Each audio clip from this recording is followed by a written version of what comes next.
दोस्तों, आप सभी को पता होगा कि रामायण हिंदुओं का एक प्रमुख धर्म ग्रंथ माना जाता है। वैसे तो रामायण में कई पात्र हैं, लेकिन लोग इसे मुख्यतः प्रभु राम से जोड़ते हुए देखते हैं। लेकिन दोस्तों, क्या आपको पता है कि अगर रावण न होता तो शायद रामायण की रचना न हुई होती।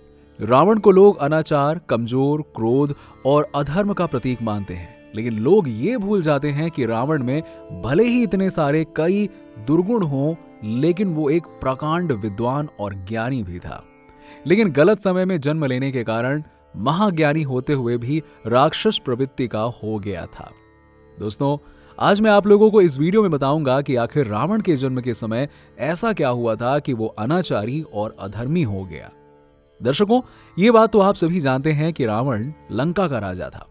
लंकापति रावण के जन्म के बारे में कई तरह की पौराणिक कथाओं का विवरण भी मिलता है, लेकिन वाल्मीकि रामायण के अनुसार रावण ऋषि विश्वश्रवा का पुत्र और पुलस्त्य मुनि का पोता था। कथा के अनुसार माल्यवान, माली और शुमाली नाम के 3 दैत्य हुआ करते थे। इन तीनों ने ब्रह्मा जी की घोर तपस्या की और बलशाली होने का वरदान प्राप्त किया। वरदान प्राप्ति के बाद तीनों भाई तीनों लोकों में देवताओं और ऋषि मुनियों पर अत्याचार करने लगे। ये देख सभी देवता भगवान शंकर के पास गए और प्राण बचाने को कहा। भगवान शंकर ने यह कहते हुए मना कर दिया कि ये तीनों दैत्य मेरे हाथों नहीं मारे जा सकते, इसलिए आप सभी श्री विष्णु के पास जाइए।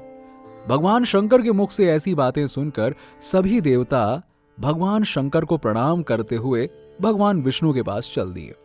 अब भगवान विष्णु जी के पास पहुंचकर देवताओं ने दैत्यों के बारे में बताया और रक्षा करने की विनती भी की। देवताओं की बात सुनकर श्री हरि विष्णु ने आश्वासन देते हुए कहा कि आप सभी जाएं और भय मुक्त होकर जीवन व्यतीत करें, चिंता ना करें। देवताओं के जाने के बाद श्री हरि पृथ्वी लोक की ओर चल दिए और तीनों भाइयों को युद्ध के लिए ललकारा। तत्पश्चात भगवान विष्णु और तीनों भाई माल्यवान, माली और शुमाली के बीच भयंकर युद्ध हुआ। युद्ध में माली मारा गया और माल्यवान और शुमाली डर कर पाताल लोक में भाग गए।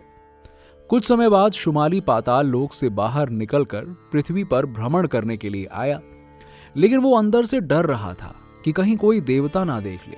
इसी वजह से शुमाली कुछ समय बाद ही पाताल लोक वापस चला गया।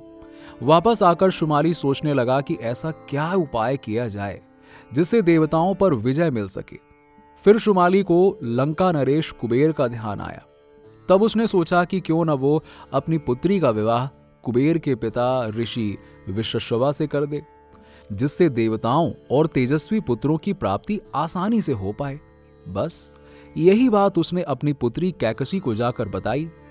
अब कैकसी दैत्य पुत्रों के होते हुए भी एक धर्मपरायण स्त्री थी, इसीलिए कैकसी ने अपने पिता की इच्छा को पूरा करना अपना धर्म समझा और विवाह के लिए हां कर दिया।